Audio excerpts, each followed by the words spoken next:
안녕하세요. 여러분들께 재미난 이야기를 선사하기 위해 찾아온 저를 간단하게 소개하자면 아직은 30대 중반이라고 슬쩍 말을 하고는 있지만 30 후반을 향해 거침없이 달려가고 있는 여자랍니다. 제가 이곳을 찾아오기까지 정말 하루하루가 너무 놀라운 일들의 연속이었는데요. 정말 말로 하나하나 풀어내자면 하룻밤을 꼬박 채워도 모자랄 판이랍니다. 그래도 여러분께 제가 24시간 붙잡고 이야기를 할 수는 없으니 최대한 간략하게 큼직큼직한 사건들만 풀어서 이야기를 해보려고 합니다. 제 이야기를 들은 친구들은 정말 영화로 만들어도 될 이야기라며 저에게 이 공간을 추천해 주었습니다. 여기에는 저와 비슷한 사연을 가진 분들이 많다고 하더라고요. 저도 제 이야기가 방송에 나온다거나 크게 퍼지는 걸 원하지는 않아서 소소하게 제 이야기를 나눌 공간이 필요했었는데 참 잘 됐다 싶습니다. 제 이야기는 평소에는 절대 일어날 수 없는 일이기도 하고요. 일어나서는 절대 안 되는 이야기이기 때문에 여러분들이 재미나게 들어주실 수 있을 것 같습니다. 다시 생각해도 손이 부들부들 떨리는 제 소름 돋는 이야기를 여러분들께 소개하겠습니다. 충격적인 이야기니까 가슴 꼭 붙잡고 들어주시면 고맙겠습니다. 제 나이, 아직 어리다면 충분히 어리다고 할 수 있는 이제 고작 30대 후반으로 달려가고 있는 여자입니다. 여러분들의 20대, 30대는 어떠셨나요? 대학 생활을 꿈꾸면서 남자친구도 사귀고 MT도 다녀오고 친구들이랑 술도 마시고 행복한 시간을 보냈어야 할 제 20대, 30대는 처참했습니다. 요즘 시대에도 이런 일이 일어날 수 있다고 하실 법한 일을 제가 겪었고 제가 산 증인입니다. 저는 속된 말로 전기가 들어오는 게 신기할 정도로 아주 외지고 캄캄하고 폐쇄적인 시골 동네에서 태어나고 자랐습니다. 마을 사람들은 몇 가구 되지 않았는데 상당히 고지식하고 옛것을 그대로 지키려고 하는 발전하지 못한 사람들이 옹기종기 모여서 자기들끼리의 터전을 구축하고 살았습니다. 그렇기 때문에 여자가 공부를 한다는 것 자체가 말이 안 되는 곳이었고 어쩔 수 없이 나라에서 시키는 최소한의 교육만 이수할 수 있었습니다. 저는 항상 부모님께 여자는 조심해야 하고 내조를 잘해야 하며 시댁에서 부당한 일을 당해도 참고 버텨야 한다고 가정교육을 받았습니다. 그게 전부 부질없는 짓이고 부당한 일이라는 것을 모를 수밖에 없었습니다. 어린 시절부터 꾸준히 듣고 자랐기 때문에 당연하다고만 생각했기 때문입니다. 저는 당연히 분교 출신이었고 중학교, 고등학교를 가려면 읍내까지 아주 먼 길을 가야 했기 때문에 교육을 포기하고 집에서 시키는 잡일을 하며 살았습니다. 그랬던 저는 21살이라는 어린 나이에 손이 귀하디 귀한 집으로 팔려가듯 시집을 오게 되었습니다. 시집을 오게 된 이유 또한 지금 생각해보면 정말 어이가 없었는데 저희 친정에 제 위로 오빠만 3명이 있고 밑으로 남동생이 하나 있었습니다. 그러니까 남자가 많은 집안의 딸이라 우리 시댁에서도 저에게 아들만 턱턱 낳아주었으면 좋겠다고 요구를 하셨습니다. 한마디로 다른 부부는 전혀 본 것이 없고 오로지 집안에 남자가 많기 때문에 저도 그 기운을 타고났을 거라고 수소문을 해서 저를 중매로 데리고 온 것입니다. 어느 날 갑자기 시집을 가야 한다는 부모님의 말에 황당함을 느낀 것도 잠시. 저는 곧 웨딩드레스를 입고 남들이 술 먹고 여행 가고 공부하고 놀 시간에 시집살이를 시작하게 되었습니다. 정말 우리 시댁도 시댁이지만 남편 또한 엄청난 개차반이었는데 우리 남편은 돈을 쓸 줄만 알았지 벌 줄도 모르고 이 여자 저 여자 건드리지 않는 여자가 없다는 소문을 달고 사는 한마디로 아주 저급한 날라리 같은 놈이었습니다. 시댁 동네에 소문이 퍼다한 놈이었는데 저는 타지에서 시집을 왔으니 아무것도 모르고 있었던 것이었습니다. 제가 시집을 갈 때 시댁에서 친정으로 보내준 돈으로 저희 오빠들하고 남동생이 공부도 하고 기반도 잡고 해야 하지 않겠냐고 저희 부모님은 저를 설득하셨었습니다. 딸로 태어났으면 집안의 커다란 기둥이 될 오빠들을 위해서 희생도 할 줄 알아야 한다고 저를 몇 번이나 도망가지 못하게 붙잡으셨습니다. 어릴 때부터 계속된 주입식 교육으로 인해서 저는 타지에 나와 다른 사람들의 생활을 보기 전까지 제가 해야 마땅한 일이라고 생각을 했습니다. 저보다 10살이나 나이가 많은 남편과 결혼하는 게 죽기보다 싫었지만 그 어린 나이에 저는 시집을 오게 되었습니다. 저는 결혼하고 딱 3개월이 되는 시점에 아주 빠르게 임신을 하게 되었는데 정말 2번 다시는 겪고 싶지 않은 일이 벌어지게 되었습니다. 제가 임신을 했다는 소식이 전해지기 무섭게 남편이 어느 날 술을 마시고 집에 들어와서 괜히 기분이 나쁘다며 저에게 화풀이를 했고 제가 넘어지는 바람에 아이가 유산된 것입니다. 하루아침에 뱃속에 잉태되었던 아이가 사라졌는데 시댁에서는 남편 탓을 하지 않고 제 탓으로 모든 것을 돌리기 시작했습니다. 어미가 되어서는 당연히 유산이 되지 않게 아이를 지켜냈어야지. 그렇게 쉽게 아이를 보내? 내 손자 녀석 어떻게 돌려낼 것이야. 성별이 나오지도 않은 작은 전밖에 되지 않은 아이였지만 시모는 당연히 제가 아들을 낳을 것이라고 생각을 하며 본인 손주를 돌려내라고 윽박을 질렀습니다. 그 뒤로 저는 하루빨리 임신을 해서 시부모님에게 보여드리기 위해 시도를 했지만 첫 번째 유산으로 인해서 자궁에 문제가 생긴 것인지 임신이 잘 되지 않았습니다. 당연히 시댁에서는 저에게 몸 관리 하나 제대로 할 줄 모르는 팔푼이라고 하시며 그때부터 저를 구박대기 취급을 하기 시작했습니다. 각고의 노력 끝에 제 나이 24살이 되었을 때 다시 한번 임신을 하게 되었고 정말 소중하게 10달이라는 긴 시간 동안 아이를 지켜낸 덕분에 저는 출산을 하게 되었습니다. 하지만 시댁에서 바랐던 것처럼 아들을 낳은 게 아니라 저는 딸을 낳고 말았습니다. 딸을 낳고 난 이후에 정말 안타깝게도 저는 자궁에 크게 문제가 생겨서 그 어린 나이에 자궁 적출 수술까지 받아야만 했습니다. 시댁에서는 청천벽력 같은 소리에 머리를 싸매고 드러눕기까지 하셨습니다. 당연한 일로 저를 더 구박하고 무시하고 잡아먹고 싶어 안달난 사람처럼 굴었습니다. 하나를 낳았어도 아들을 낳았어야지 아무짝에도 쓸모없는 딸년을 낳았다면서 저에게 반푼이도 이런 반푼이가 없다고 욕을 하셨습니다. 거기까지는 딸아이를 보면서 어떻게든 버텨내보려고 했지만 정말 충격적인 일이 벌어지기 시작했습니다. 저희 딸을 보면서 아들이 아니라 딸이라 쓸모가 없다며 남편까지도 저와 딸을 무시하기 시작하더니 바깥으로 나돌아다니는 게 아니겠습니까? 차라리 집에서 잔소리를 하지 않아 편하다고 생각했는데 아이가 돌이 지났을 무렵 집에 남편이 웬 여자를 데리고 들어오는 것입니다. 저는 순간 불안한 마음에 자리를 피하고 싶었지만 시부모고 남편이고 저를 불러앉혀놓고는 그 여자를 옆에 낀 남편이 자기의 내연녀라고 당당하게 말을 하더라고요. 저에게 들킨 것도 아니고 당당하게 남편이 먼저 자신의 내연녀라고 소개를 하다니 너무 황당해서 아무런 소리도 내지 못하고 부들부들 떨었습니다. 내연녀라는 사람은 저에게 너무나도 태연하게 인사를 했는데 그 순간 머리 끝까지 열이 받아서 그 여자 앞에 있던 뜨거운 커피를 그녀에게 부어버렸습니다. 단 한 번도 시모의 잔소리를 막아준 적이 없었던 남편이 그 여자의 앞을 막아서면서 그 뜨거운 커피를 대신 맞아주더라고요. 당연히 시부모는 저에게 제정신이냐고 소리를 지르고 난리를 쳤지만 저는 그 무엇보다 남편이 그 여자를 감싸주기 위해 커피를 대신 맞아주었다는 게 더 충격적이었습니다. 저를 그렇게 구박하고 때리던 남자가 그년이 커피 맞는 꼴을 못 봐서 대신 맞아주다니 눈물이 앞을 가리는 듯한 느낌을 받았지만 꾹 참았습니다. 사랑 없이 한 결혼이라고 하지만 아이까지 있는데 어떻게 제 앞에서 그런 꼴을 보여줄 수가 있단 말입니까? 하지만 연타로 저에게 충격을 주기로 결심했는지 남편은 내연녀 뱃속에 아이가 있다는 소식까지 저에게 전해주었습니다. 잔인하게도 본인의 아이를 가졌고 아들일 것 같은 느낌이 든다면서 데리고 살아야겠다고 일방적으로 통보를 해왔습니다.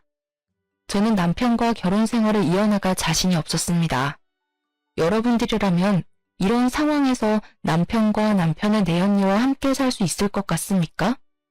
하지만 저는 그곳에서 버티지 않으면 안 되는 한마디로 아무것도 할 수 없는 사람이 되어 있었습니다. 친정 또한 시댁에서 받은 돈이 있었기 때문에 저에게 욕심이 그득한 말투로 그 집에서 모진 수모를 버텨내야만 한다고 저에게 위로가 아닌 강요를 해왔습니다. 어차피 그 여자는 내연녀일 뿐이지 않느냐. 본처는 저이기 때문에 무조건 버텨내야지만 그 집안에서 한 몫을 당당하게 챙길 수 있는 거라고 하셨습니다. 나중에 유산을 다 받아 챙기고 나면 내연녀가 울고불고 빌 것이 분명하기 때문에 무슨 일이 있어도 포기하면 안 된다면서 저에게 할 수 있는 건 버티기밖에 없다고 하셨습니다. 저처럼 심신이 미약한 사람에게는 너무나도 어려운 요구였고 저는 정말 몇 번이고 그 집을 탈출하고 싶다는 생각만 맴돌며 하루하루를 힘들게 보내야만 했습니다. 제가 점점 집에서 할 수 있는 일이 줄어들고 말이 사라지고 가족들이 저를 찾게 되지 않고 저와 제 딸은 뻗어놓은 보리자루 같은 취급을 당했습니다. 저의 입지가 좁아들수록 내연녀는 점점 더 당당해졌고 불러오는 배를 내밀면서 보란듯이 저에게 웃음을 흘리고 다녔습니다. 어깨에 힘이 잔뜩 들어가 저를 집안의 가정부로 취급하는 내연녀를 보면서 딸을 끌어안고 얼마나 울었는지 모릅니다. 하늘이 무심하다는 말이 이런 데 쓰는 말인 건지 내연녀는 꼬박 10달이라는 시간 동안 아이를 품은 뒤 건강한 아들을 출산하였습니다. 시댁에서는 아들을 떡하니 낳은 내연녀에게 세상에서 제일 가는 복덩이라며 건물도 하나 넘겨주고 아들을 태우고 다니라며 비싼 외제차도 하나 뽑아주었습니다. 당연히 내연녀를 감싸고 도는 시댁에서는 저에게 더 이상 볼 일이 없다면서 집안에 돈을 축 내지 말고 딸과 함께 떠나라는 식으로 말을 하셨습니다. 딸 가진 죄인을 왜 우리 집에 데리고 살아야 하는지 도무지 모르겠다. 당장 이혼 서류에 도장부터 찍지 못해? 저 떡두꺼비 같은 아이가 우리 아들의 친 핏줄이다. 딸 같은 건 우리 가족의 피를 이어받았다고 할 수 없어. 저를 비난하고 무시하는 것까지는 어떻게든 참아낼 수 있었지만 저에게는 둘도 없이 소중한 딸까지 부정을 하기 시작하니 정말 버텨낼 재간이 없었습니다. 저는 그 집안에서 본처라는 직함을 달고 있으니 죽기 직전까지 무조건 버텨내라는 친정과 나가서 눈에 띄지 말라고 협박하는 시댁 사이에서 너무나도 괴로웠습니다. 모든 식구들이 내연녀의 편을 들어주고 감싸고 돌고 있으니 내연녀는 기구만장해져서 저에게 말도 안 되는 요구들을 하기도 했습니다. 본인이 밤새 잠을 자지 못해 피곤하니 본인 아들을 저에게 돌보고 있으라며 그동안 낮잠을 자고 오겠다고 사라지는 경우도 종종 있었고요. 모유를 먹이느라 전몸살이 찾아와 온몸이 쑤시고 아프고 하니 당장 뜨거운 침실팩을 들고 와서 본인의 몸을 주무르라는 요구를 할 때도 있었습니다. 저는 그런 내연녀에게 지금 누구에게 무슨 부탁을 하고 있는 것이냐, 절대로 들어줄 수 없다고, 사람이 양심이 있으면 나에게 이러면 안 된다고 혼쭐을 냈습니다. 물론 제가 생각했을 땐 본처로서 당연히 할 수 있는 말이라고 생각했으나 시댁의 입장에서는 제가 엄한 사람을 혼낸 것이라 취급을 하더라고요. 네가 지금 떡두꺼비 같은 손주를 낳은 우리 며느리에게 난리를 쳤다는 게 진짜냐? 몸이 아프다는 애를 주물러 주지도 못할 망정 싫은 소리를 해? 어머님, 제가 왜 남편의 내연녀의 수발을 들어야 하나요? 저렇게 뻔뻔하게 나오는데 제가 왜 그래야 하냐고요. 네가 우리 집에서 하는 일이 뭐야? 맨 밥이나 축내고 네 딸도 꼴도 보기 싫어 죽겠는데 억울하면 아들을 떡하니 낳았어야지. 다 네가 해야 할 일을 제대로 하지 못해서 생긴 일 아니냐. 적어도 우리 집 대를 끊어놓을 위기에 처했으면 눈치라도 보고 며느리에게 감사해야지. 도대체 누가 며느린데요? 시끄러. 너만 사라지면 저 아이가 우리 집 며느리가 될 아이야. 억지로 쫓아내지 않고 네 발로 스스로 나갈 때까지 기다려주고 있다는 걸 왜 모르니? 그날 이후 시댁에서는 아예 저에게 보이는 적대감을 갈무리하지 않으려고 했고 오히려 더 드러내면서 저에게 눈치를 주고 나가라는 식으로 말을 했습니다. 하루 종일 붙어 있어야 하는 시댁 식구들에게 매일같이 혼쭐이 나고 눈치를 살펴야 하니 제 신경이 얼마나 쇠약해져 갔겠습니까? 눈치도 없는 년. 너는 아무짝에도 쓸모없는 년이야. 이 정도 했으면 알아듣고 짐 싸서 나가야 하는 거 아니니? 오갈 곳 없는 고아라서 그런 거 아니에요? 어머, 이렇게 구박을 받으면서까지 여기서 버텨내야 하다니 정말 안 됐어요. 안 되긴 뭐가 안 돼. 그러길래 애초에 사근사근하고 아들만 턱턱 나왔으면 이럴 일이 있었겠어? 일부러 아들만 가득한 집 처녀를 데리고 왔더니 너도 그렇고 너네 친정집도 그렇고 네가 낳은 그 하찮은 딸려내게까지 들어가는 돈이 아까우니 당장 이혼을 하고 나갔으면 좋겠구나.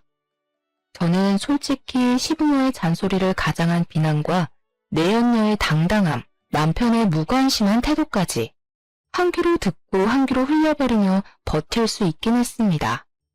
제가 이 상태로 친정으로 돌아가 봐야 친정에서도 똑같은 취급을 당할 게 뻔했고 그럴 바에는 차라리 돈이 있는 시댁에서 버티는 게 낫다고 생각은 했으니까요. 우리 딸만 모르게 우리 딸이 듣지만 않게 행동하고 내가 이 치사한 모든 일과 부당한 모든 사건을 감내하면 된다고 생각을 했습니다. 하지만 제가 버티지 못한 결정적인 이유는 우리 딸과 내연녀의 아들을 너무나도 대놓고 차별하는 행동이 매일같이 이어졌기 때문이었습니다.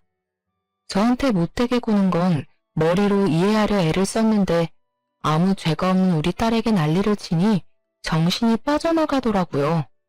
우리 아기가 얼마나 억울한 인생을 살아갈지 눈물이 앞을 가려 결국에는 제 입으로 시댁 식구들에게 이야기를 하게 되었습니다. 이혼, 그렇게 원하시면 제가 해드릴 테니 위자료를 주셨으면 좋겠습니다. 결국 돈, 아주 거지 같은 집안에서 자란 년 아니랄까봐 돈부터 이야기하는구나. 좋다. 우리가 위자료로 5천만 원 쥐어주마. 이 정도면 네가 해온 짓에 비해 아주 후하게 쳐주는 것 같으니 잘된 것 아니니? 5천만 원이라뇨. 적어도 저와 제 딸이 살 수 있는 집을 구할 돈은 마련을 해주셔야죠. 내연녀에게는 아들 낳았다고 오피스텔도 하나 주셨잖아요. 아주 욕심이 그득그득하구나. 너 처음 시집 올 때 우리가 너네 집에 얼마를 주고 데려온 줄 아니? 무려 2억이다, 2억. 2억이나 주고 사왔는데 네가 우리 집 와서 한 일이 뭐가 있어? 가정부보다 못한 주제에. 친정에 가서 그 돈 달라고 해. 그러면서 저에게 당장 친정으로 돌아가서 친정에 발붙이고 살라고 하더라고요. 저는 졸지에 짐도 제대로 챙기지 못하고 친정으로 가게 되었습니다. 하지만 제가 이혼을 했다고 친정에 이야기를 하자 친정에서도 돈이 되지 않는 계집이라며 저를 무시하고 모른 척을 하는 것이 아니겠습니까? 본인들 먹고 살 돈조차 없다면서 저와 제 딸을 책임져 줄 수 없다고 나가서 알아서 벌어먹고 살아보라며 문을 걸어 잠그고 열어주지 않았습니다. 아예 저의 연락조차 받아주지 않고 문도 열어주지 않았기 때문에 저는 결국 딸을 데리고 지하 단칸방을 얻어서 살기 시작했습니다. 하지만 제가 정말 쫓겨나오듯이 도망쳐 나왔기 때문에 짐을 시댁에서 다 빼오지를 못해서 짐을 챙기러 가야겠다는 마음에 단칸방 생활을 한 지 2달쯤 지나서 시댁을 찾았습니다. 거기다가 남편이랑 마주치게 되면 우리 아이도 당신의 아이이니 양육비를 지급해달라는 이야기를 꼭 하고 싶어서 당당하게 찾아갔습니다. 그때 제 나이가 벌써 시집 온 지 7년이라는 시간이 흘러 28살이 되었을 텐데 저도 어디서 주워들은 건 있지 않겠습니까? 아이의 아버지가 남편으로 되어 있다는 것은 변함없는 사실이기에 남편이 아이의 양육비를 지급해야 하는 것 또한 불변의 진리였습니다. 아무튼 시댁에 찾아갔는데 집이 초상집 분위기나 다름없는 것이 아니겠습니까? 이게 다 무슨 일인가 싶어서 두리번거렸습니다. 저와 오랜 시간 함께했던 일하시는 아주머니께서 저를 발견하시고는 놀라서 여기는 무슨 일로 왔냐고 물어보시더라고요. 저는 짐을 가지러 왔고 남편을 잠깐 만나고 싶다고 이야기를 했더니 일하시는 분이 글쎄 우리 시부모가 갑자기 죽어버렸다고 말을 해주는 것이 아니겠습니까? 갑자기 죽었다고요? 왜요? 자세한 건 글쎄 저도 잘 모르겠는데 두 분이 볼일을 보러 차를 타고 나가셨는데 차량 브레이크가 고장이 났대요. 그렇게 사람 못되게 굴고 욕심 잔뜩 부리시더니 너무 허망하게 가셨지 뭐예요. 저는 솔직히 시부모가 한날 한시에 죽었다는 것이 충격으로 다가오기보다는 통쾌하다는 생각이 먼저 들었습니다. 조강지처인 저를 그렇게 모질게 내치더니 아주 벌받았구나 싶었습니다. 저는 시댁에서 제 짐을 빼오려고 했지만 일하시는 아주머니께서 저에게 말씀하시기를 남편이 제가 찾아오거나 물건을 가져가라고 하면 절대로 주지 말라고 했다는 겁니다. 자기도 고용이 된 입장이라서 무시할 수가 없다고 이만 돌아가 달라고 말을 하는데 아주머니 입장도 있으니까 제가 물러서게 되더라고요. 결국 남편이 있을 때 다시 오겠다고 생각을 하며 시댁에서 나와 멀어지는데 시부모가 죽었다고 한 그 말이 자꾸 귀에 맴도는 게 아니겠습니까? 정말 욕심이 그득한 인간들이라 벽에 똥칠을 할 때까지 살 것이 분명하다고 생각을 했는데 허망하게 죽어버렸다고 하니 자꾸 그 꼴이 궁금하더라고요. 그렇게 부모 품에 쌓여 살던 남편이 어떤 모습으로 초상을 치르고 있을지 내연녀는 정말 시부모의 사랑을 잔뜩 받아 얼마나 더 기고만장해졌는지 그 잠깐 사이에 그 둘의 사이가 돈독해졌는지 궁금해서 저는 장례식장을 찾아가기로 결심했습니다. 장례식장에 정말 남편이랑 내연녀 아들이 셋이서 상복을 입고 시부모님 영정사진 앞에 떡하니 있더라고요. 저는 당당하게 조문을 했습니다. 내연녀 아들은 돌쟁이 아기였는데도 그 자리에 같이 있는 걸 보니 당당하게 아들을 낳았다는 걸 친척들에게 과시하고 싶어하는 것 같았습니다. 저도 보란듯이 조문을 하자 내연녀가 저를 표독스럽게 째려보면서 제 팔을 딱 잡는 게 아니겠습니까? 저는 그 팔을 뿌리치고 일부러 시부모 영정사진 앞에 국화꽃을 두었습니다. 여기가 어디라고 찾아와요? 본처를 밀어내고 앉은 후처가 아주 말이 많네. 제가 일부러 사람들 들으라는 듯이 딱딱하게 큰 소리로 이야기를 하니 내연녀가 흠칫하면서 주위 사람들의 시선을 의식하고 이를 악물더라고요. 영정사진에 환하게 웃고 있는 시부모를 보니 저는 마음 한구석에서 올라오는 토기와 비웃음이 한꺼번에 올라왔습니다. 그러다 결국 피식하고 웃음을 흘렸죠. 내연녀가 조용히 다가와서 미친 거 아니냐고 분란 일으키지 말고 꺼지라고 하는데 그냥 얼굴에 침이라도 뱉어주고 싶었습니다.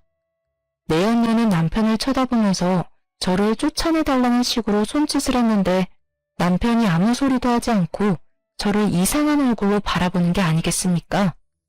미련이 남아서 그렇게 보는 것 같아 보이진 않았는데 뭔가 하고 싶은 말이 잔뜩 있는 사람처럼 저를 쳐다보고 있었습니다. 저도 남편의 얼굴을 바라보는데 그 순간 이상한 낌새를 눈치챈 건지 내연녀가 저에게 와서 조문을 했으면 이제 그만 가보라고 밀어내더라고요.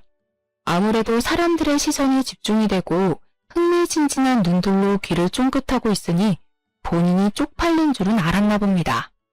자꾸 등을 떠밀면서 본인들 행복하게 잘 살고 있으니까 뒤흔들 생각하지 말고 동정심 얻을 생각하지 말라고 외치는데 더러워서 장례식장을 나왔습니다. 저는 남편의 마지막 표정이 자꾸 마음에 걸려서 남편과 대화를 해봐야겠다고 생각을 하긴 했지만 쉽지 않더라고요. 내연녀가 아무래도 남편의 바람길을 불안해하는 건지 철벽을 치면서 저와 연락이 닿지 않도록 가전수를 다 쓰고 있었기 때문에 남편과 연락을 할 방법을 찾지 못했습니다. 저는 결국 그 복잡 미묘한 표정을 뒤로하고 남편과 시댁 쪽에는 모든 관심과 연락을 끊고 홀로 서기를 시작했습니다. 그렇게 7년이라는 세월이 흐르는 동안 정말 아이를 키워내기 위해 저는 안 해본 일이 없을 정도로 많은 고생을 했습니다. 그 어떤 가족도 저에게 도움을 주지 않았고 연락조차 되지 않았기 때문에 저는 여러 해를 돌아다니며 했고 결국에는 식당 일에 정착해서 아이를 키워내고 있었습니다. 식당 사장님 부부가 너무나도 좋으신 분들이라 저의 모든 사정을 듣고 눈물을 지으며 저를 배려해 주셨고 덕분에 편하게 일을 할 수 있게 되었습니다. 일에 적응도 완벽하게 하고 식당 사장님 부부의 일을 도와 열심히 일을 하고 있던 어느 날 휴대폰으로 모르는 번호 문자 하나가 도착했더라고요. 저는 문자의 내용을 보고 너무나도 놀라서 헉소리를 내고 말았습니다. 그 문자에는 전 남편이 사망을 했다고 장례식장과 발인 날짜가 적혀 있었기 때문이었습니다. 시부모가 죽었을 때는 그저 통쾌하다, 죽을 만한 사람이 죽었다고 생각을 했는데 전 남편이 죽었다는 문자는 조금 충격적이라 저는 멍하니 그 자리에 서 있어야 했습니다. 식당 사장님 부부께서 저에게 무슨 일이냐고 물어보셨고 그제야 정신을 차리고 말씀을 드리니 일단 장례식장에 찾아가 보라고 하시더라고요. 아무리 그래도 저희 아이가 남편의 핏줄이니 이제라도 뭔가 남겨주는 것이 있지 않겠냐고 편하게 살아야 하지 않겠냐고 하시면서요. 사실 유산에 대한 부분은 전혀 생각도 하지 않았었지만 사장님 부부의 말을 듣고 저는 장례식장에 찾아가기로 결심을 했습니다.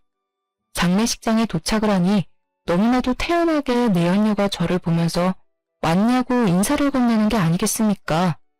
불과 5년 전에 시부모님이 돌아가셨던 그때에는 어떻게든 저를 쫓아내려고 안간힘을 다 쓰던 내연녀가 변해버린 태도로 저를 대하니 수상한 마음이 들더라고요. 마지막 가는 길이니 저에게 전 남편에게 인사나 제대로 한번 올리라고 자리까지 비켜주는데 어느 누가 의심하지 않을 수 있겠습니까?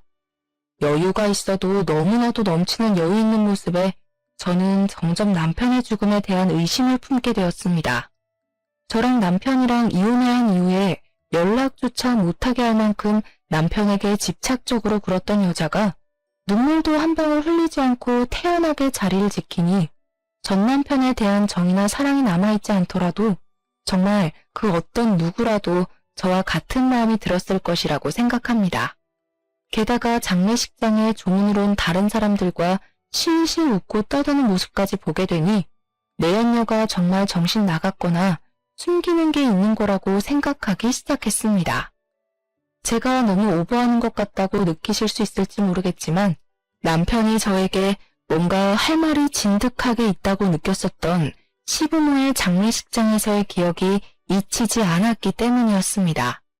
저는 제가 알아야 할 비밀이 있다는 느낌을 지울 수 없었고 내연녀에게 말을 걸었습니다. 아직 그 집에 내 짐이 있는 걸로 알고 있는데 정리하거나 버린 거 있어? 글쎄요. 제가 짐 정리를 딱히 안 해서 모르겠는데요. 거기에 우리 친정 부모님께서 주신 나에게는 아주 귀한 물건이 있으니 그 물건만 찾아오게 해줬으면 좋겠네. 그동안은 집에 발도 디디지 못하게 했잖아. 아직 있을지 모르겠지만 그럼 와서 찾아가세요. 내연녀는 남편이 죽은 뒤 저에 대한 경계심을 완전히 풀어낸 듯 했습니다. 조금만 생각해보면 저희 친정에 저에게 귀한 물건을 줄 리가 없다는 게 떠올랐을지도 모르죠. 하지만 저는 장례식 중간에 남편의 집을 찾아가 집을 뒤지기 시작했습니다. 내연녀가 눈치채기 전에 남편이 무언가를 숨겨뒀을 거라 생각했습니다. 한참을 집을 뒤졌지만 이렇다 저렇다 할 흔적을 발견하지 못했는데 남편의 서재 구석진 곳에서 남편이 직접 쓴 다이어리를 발견하게 되었습니다. 그런데 다이어리 구석에 홈을 파둬서 무슨 USB 같은 것을 숨겨둔 것이 아니겠습니까? 저는 이게 뭘까 궁금함을 가득 안고 남편의 다이어리를 읽어나갔습니다. 다이어리를 읽다가 도저히 끝이 나지 않을 것 같아서 집으로 들고 돌아왔고 집중을 해서 읽기 시작했는데 정말 그 메모들은 충격적이었습니다. 남편이 적어둔 말에 의하면 내연녀가 남편을 죽이려고 한다는 것이었습니다. 몇 번이나 의문투성이인 자동차 사고 위기에 처했었고 누군가 술에 취한 자기를 차도로 밀어버리려고 했던 적도 있었다고 전부 내연녀가 꾸민 짓 같다고 적혀 있었습니다. 저는 의문이 가득 들었습니다. 혹시 남편이 정신병에 걸렸던 것은 아닐까 하는 생각이 더 강하게 들었습니다. 남편에게 그렇게 집착을 했던 내연녀가 갑자기 왜 남편을 죽이려고 든단 말입니까? 남편과 함께 있으면 평생 돈 걱정도 없이 살 수 있었을 텐데요. 그리고 몰래 숨겨두었던 그 USB 안에도 어떤 자료들이 들어있을지 궁금해졌습니다. 저는 이 내용들을 혼자 감당해서는 안 된다고 생각했습니다. 그 이유는 당연히 남편이 죽은 사람이 되었기 때문이었습니다. 저는 혹시 모를 상황을 대비해서 장례식장으로 다시 돌아가게 되었는데 경찰과 내연녀가 실랑이를 벌이고 있는 모습을 목격하게 되었습니다. 사건을 정확하게 파악을 하려면 부검을 진행하는 것이 좋겠습니다. 의문사이기 때문에 유가족들의 심정도 이해는 하지만 저희가 부검을 하지 않겠다고 하는데 왜 경찰이 자꾸 부검을 하라고 하시는 거죠? 우리 남편은 그냥 심장마비로 사망한 거라고요. 부검을 진행하자고 하다니 그건 고인을 모독하는 행위라고 생각해요. 부검 진행 안 하겠습니다. 저는 내연녀의 부정적인 태도와 부검을 반대하는 행동을 보고 아주 강력한 확신이 생겼고 그대로 실랑이를 벌이고 있는 경찰과 내연녀에게 다가갔습니다. 제가 고인의 전부인 되는 사람입니다. 전 남편이 계속해서 이 여자가 자신을 살해하려 한다고 의심을 해왔던 것 같습니다. 지금 그게 무슨 소리예요? 내가 본처 자린 일어난 후처라고 그런 식으로 말하면 안 되죠.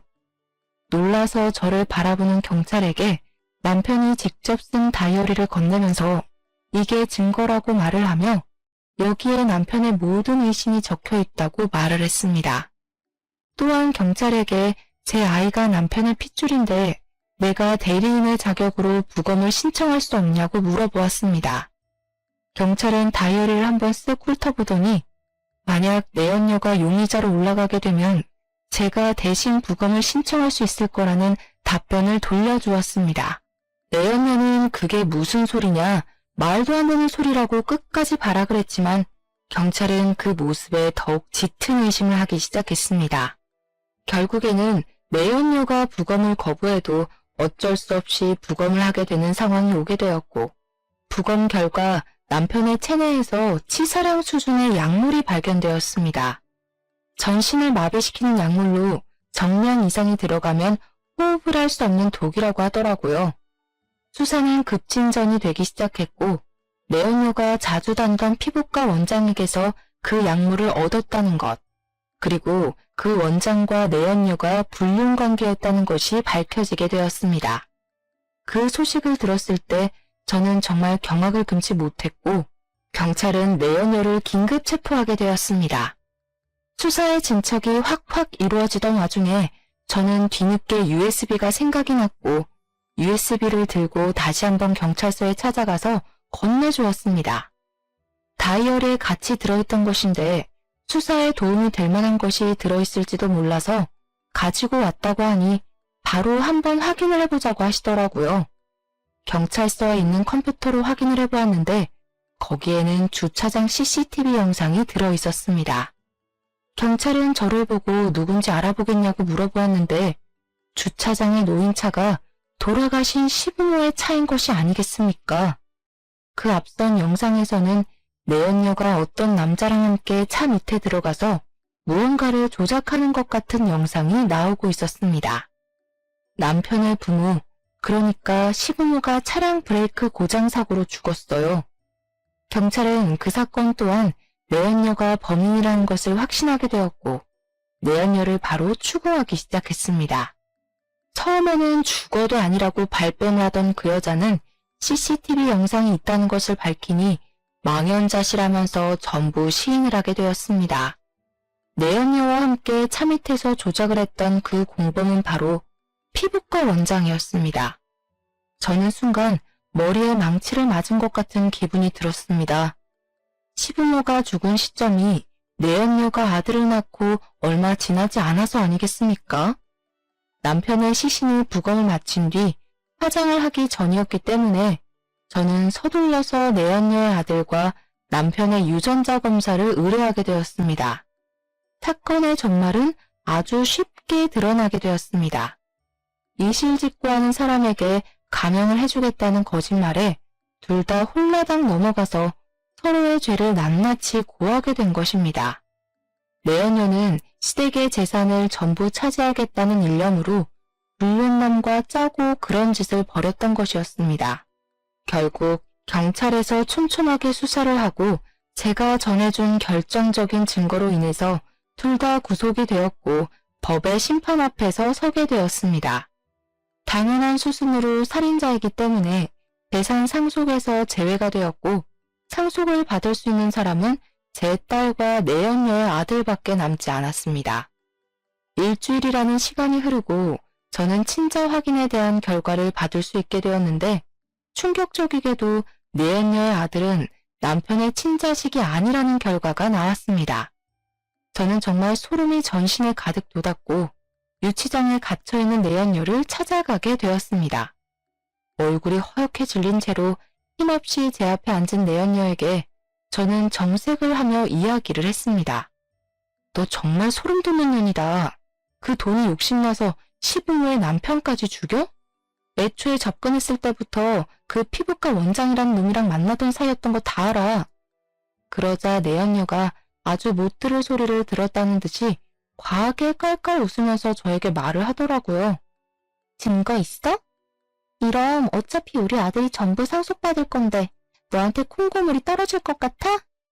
그동안 저에게 보여주었던 가식적인 모습을 모두 갈아치우고 본성만 남은 채로 표독스럽게 째려보면서 말을 하는데 오금이 다 저려왔습니다. 하지만 저도 강력한 증거가 존재했기 때문에 미리 준비했던 친자 확인서를 내연녀 앞에 들이밀면서 말을 했습니다. 야, 네 아들 우리 남편 아들 아니던데? 내가 모를 줄 알았어? 법적으로 조치 취하는 중이야. 네 아들이 친자가 아니고 친부가 글쎄 피부과 원장이라더라. 그래서 파양 소송하기로 했어. 그러자 내연녀 얼굴이 갑자기 바뀌더니 분노에 가득 차서 저에게 소리를 지르는 것이 아니겠습니까? 내 돈! 내 돈! 내 돈은! 너 무기수가 될 것 같은데 무슨 돈? 그 돈 뭐하게? 감옥에서 쓰게? 그 말이 끝나기 무섭게 내연녀가 벌벌 떨면서 갑자기 제 앞에 무릎을 꿇고는 형님 한 번만 봐주세요. 제발 불쌍히 생각해서 한 번만 용서해주세요. 하고 울면서 비는 게 아니겠습니까? 제가 그동안 다 잘못했어요. 제발요. 저에게 유능한 변호사 하나만 붙여주세요. 제가 재산은 절대 탐내지 않을게요. 다른 건 몰라도 저희 아들이 먹고 살 수 있을 만큼만 떼서주시면 안 될까요? 제발 간곡히 부탁드릴게요. 죽으라면 죽을게요. 내가 왜 그래야 하는데? 너 때문에 당한 수모가 한두 개가 아닌데 내가 왜 너 같은 버러지한테 그런 자비를 베풀어야 해? 솔직히 시부모 죽은 거? 남편 죽은 거? 땡통이야. 나는 그들이 읽어둔 재산 내 딸이랑 펑펑 쓰면서 행복하게 살 거야. 제가 그 말을 끝으로 뒤돌아 나오려고 하는데 가림막 판으로 악을 쓰면서 저에게 달려들 듯 발악을 하니 교도관들이 줄에 묶인 내연녀를 끌고 가더라고요. 마지막 꼬락서니까지 저리 초라하고 볼품없는 모습이라니 정말 뼛속까지 시원해지는 느낌이었습니다. 재판이 시작되고 1심에서 사형이라는 결과가 나오게 되었고 공범인 피부과 원장도 죄질이 나쁘다는 이유로 무기징역이 나왔습니다. 하지만 2심 재판에서는 피부과 원장과 내연녀 둘 다 무기징역으로 확정이 나게 되었습니다. 한국에서는 사회적인 이슈가 크게 되지 않는 이상 사형수가 잘 나오지 않기에 어느 정도 감내는 했지만 사형수가 아니라는 것이 못내 서운하기까지 했습니다. 죽은 시댁의 모든 재산은 우리 딸에게로 상속이 되게 되었고 변호사를 통해서 세금을 내고 수입료를 정리했음에도 통장에 어마어마한 돈이 꽂히게 되었습니다.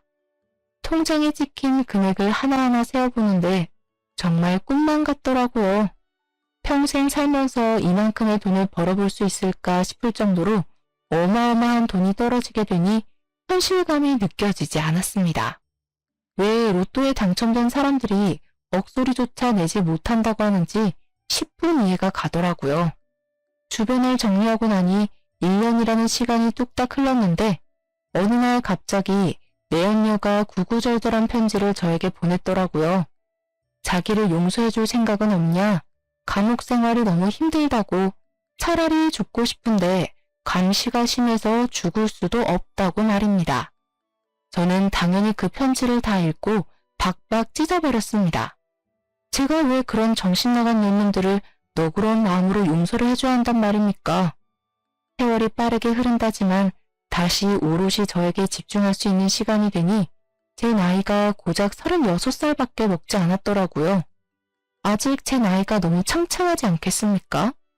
이 돈으로 평생 우리 딸과 놀고 먹어야겠다 다짐을 했는데 저희 친정에서 이 모든 소식을 듣고 저를 찾아온 것입니다. 정말 돈 냄새를 어찌 그리 기가 막히게 맡는 건지 분명히 저를 모질게 쫓아냈던 사람들이 이제 와서 저에게 빌붙으려고 하니 제가 받아주고 싶겠습니까? 우리 딸과 제가 힘들게 살아왔던 10년이 가까운 그 시간 동안 아무런 힘도 편도 들어주지 않았던 사람들에게 제가 왜 자비를 베풀어야 할까요? 나 사업하게 돈을 좀 빌려줬으면 좋겠는데 이야기 들어보니까 평생 펑펑 써도 남을 만큼의 돈이 들어왔다며? 나도 우리 딸 덕에 돈 좀 써가면서 호강해보자. 이런 게 효도니 효도가 별거냐? 응? 내가 그 힘든 시기를 견딜 때마다 모질게 몰아내놓고 이제 와서 나에게 돈 빌려달라 효도해라 하는 거 수치스럽지도 않아? 내가 한 번만 도와달라고 우리 딸이랑 나랑 오갈 데가 없다고 했을 때 대문 빗장까지 걸어 잠근 사람들이 누구야? 바로 당신들이야. 그 외진 시골까지 쫓아가서 살려달라고 빌었을 때 나를 밀어낸 게 당신들이면서 이제 와서 뭐가 어쩌고 어째? 그날 이후에 나는 당신들과의 모든 인연을 정리하기로 마음먹었고 그 마음 지금도 변치 않아. 당장 내 집에서 꺼져. 인연이? 키워준 값도 모르고 배은망덕하게? 나 혼자 컸지. 언제 나를 키워줬어? 나를 그 지옥 같은 시댁에 팔았을 때 받은 돈이면 노후 생활 충분하지 않아? 그 시골에서 풀떼기나 키우면서 평생 자급자족하고 살아. 밑 빠진 독에 물 붓는다고 평생 오빠들 뒤치다거리나 하면서 살라고. 하지만 그들의 집착은 끝이 없었고 저는 결국 친정 식구들과 자꾸만 저에게 편지를 보내오는 내연녀를 피해 딸과 함께 이민을 가기로 결정했습니다. 딸의 교육을 위해서라도 나쁘지 않은 결정이라고 생각을 했고 지금은 미국으로 건너오게 된 지 2년이라는 시간이 지났습니다. 영어가 어렵기도 하고 사람을 만나는 게 서툴긴 하지만 그래도 어떻게든 손짓 발짓 해가면서 좋은 이웃들과 어울려 행복한 시간을 보내고 있습니다. 우리 딸이 아직 어려서 그런 건지 습득이 남들보다 빠른 건지 영어를 곧잘해서 먹고 사는 것에 대한 문제가 없어 보여 얼마나 다행인지 모르겠습니다. 딸과 행복한 시간을 보낼 때마다 가슴 깊이 묻어둔 내연녀의 아들 근황이 궁금하기는 하더라고요. 그 아이는 아무런 잘못도 없으니까요. 한국으로 수소문을 해보니 부모가 없어 보육시설에 들어가게 된 것 같았습니다. 부모를 잘못 만난 탓에 고생을 하고 있는 게 참 안쓰럽기도 했고요. 그래서 저는 티나게 도움을 주고 싶진 않지만 모른 척 할 수만은 없어서 그 보육시설에 1년에 한 번 크게 기부를 하고 있습니다. 비단 전 남편의 아들을 위해서뿐만이 아니라 다른 아이들을 위해서라도 이런 기부는 꼭 필요하다고 생각을 했기 때문이었습니다. 저는 우리 딸이랑 방학에는 다른 주로 여행을 가기도 하고 취미로 골프도 치고 평생 해보지 못했던 저 자신을 꾸미며 살고 있습니다. 이제 막 40살이 다가오고 있긴 하지만 100세 시대인 만큼 제가 아직 창창하다는 생각을 버릴 수가 없더라고요. 비록 너무 많은 일을 겪고 난 이후라 제 마음이 폭삭 사가버리긴 했지만 지나간 청춘은 지금부터 다시 쌓으면 된다고 생각합니다. 우리 딸의 말처럼 연애도 하고 새로운 사람들과 어울려 지내면서 앞으로도 딸과 함께 행복한 시간을 보낼 예정입니다. 역시 돈이 있으니까 사람의 마음에 여유라는 것이 생기는 것 같습니다. 사람은 너무 욕심부리지 말고 주어진 환경에 만족하며 사는 것도 아주 중요한 요소인 것 같습니다. 욕심을 부리다가 무기징역으로 평생을 감옥에서 살게 된 내연녀에게 이 사연을 듣진 못하겠지만 평생 속죄하면서 살길 바란다는 메시지를 주고 싶네요. 마지막까지 제 이야기를 들어주신 여러분께도 행복과 행운이 가득한 앞으로의 인생이 기다리고 있다는 것을 알려드리며 글을 마치겠습니다. 정말로 감사합니다.